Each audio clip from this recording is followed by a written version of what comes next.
Hello, ISF patrons from the past, the present, and the future.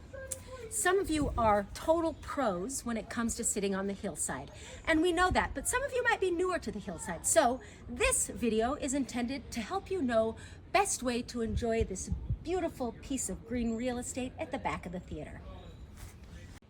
Okay, so Hillside opens at 6 o'clock. Be sure to get here early so that you can get the perfect place.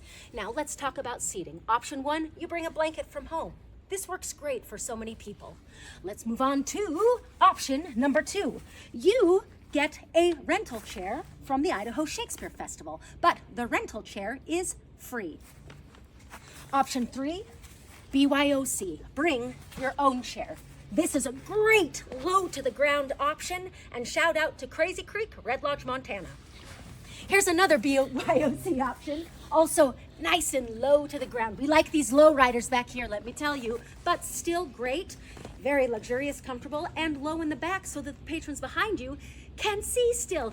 And option number, I don't know what number, a regular size chair for those bodies that just can't stand to sit low to the ground or on the ground. Regular size chair. We just ask that you set it up at the back of the theater